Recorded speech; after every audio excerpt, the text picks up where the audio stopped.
அனைவருக்கும் வணக்கம். திமுக அரசின் உண்மை முகம் ஒவ்வொரு நாளா அம்பலமாயிட்டு இருக்கு. தமிழ்நாட்டுல திமுக அரசுனால பாதுகாப்பே இல்ல, அமைதியே இல்லைன்றதுக்கு எடுத்துக்காட்டு ஒவ்வொரு நாளும் வந்துட்டு இருக்கு. நான் அரசு ஊழியர்களுக்கு, அரசு ஆசிரியர்கள், இடைநிலை ஆசிரியர்கள், செவிலியர்கள் இவங்க எல்லாருக்குமே பணி நிரந்தரம், ஊதிய உயர்வு இந்த மாதிரி பல விஷயங்கள்லாம் செஞ்சு தரேன்னு சொன்ன திமுக அரசு இப்போ அந்த வாக்குறுதிகள் எதுவுமே நிறைவேற்றல. அதனால ஒவ்வொரு பிரச்சனைகள், ஒவ்வொரு போராட்டமா நம்ம பார்த்துட்டு தான் இருக்கோம். தற்போது கூட இடைநிலை ஆசிரியர்கள் போராட்டத்தில் ஈடுபட்டிருக்காங்க.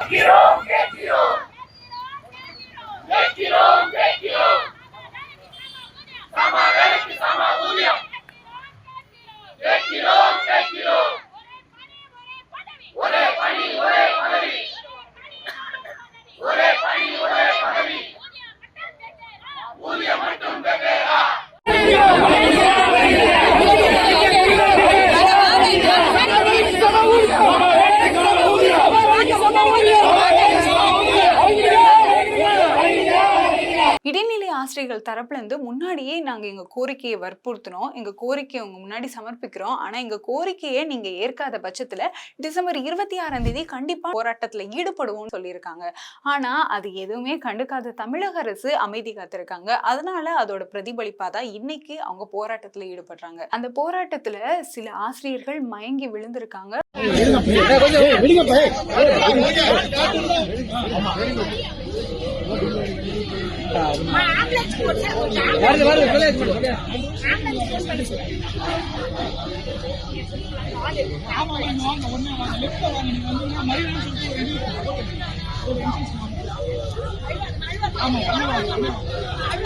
அது மட்டும் இல்லாம செவிலியர்கள் கடந்த 7 நாட்களாக போராட்டத்துல ஈடுபட்டு அவங்களோட தரப்புல இருந்து பதிலா என்ன வந்திருக்கு அப்படின்னா, அமைச்சர் சுப்பிரமணியன் என்ன சொல்லியிருக்காருன்னா 1000 செவிலியர்களுக்கு பணி நிரந்தரம் அப்படின்னு சொல்லியிருக்காரு. ஆனா மக்களிடையே என்ன கேள்வி வந்திருக்குன்னா, ஒப்பந்த செவிலியர்கள் நிறைய பேர் இருக்காங்க, வெறும் 1000 செவிலியர்களுக்கு மட்டும் பணி நிரந்தரம் நாங்க செய்யறோம் அப்படின்னு நீங்க சொல்றது இப்போ இந்த பிரச்சனையிலிருந்து நீங்க தப்பிக்கிறதுக்கான ஒரு காரணமாகவும் மக்கள் பாக்குறாங்க.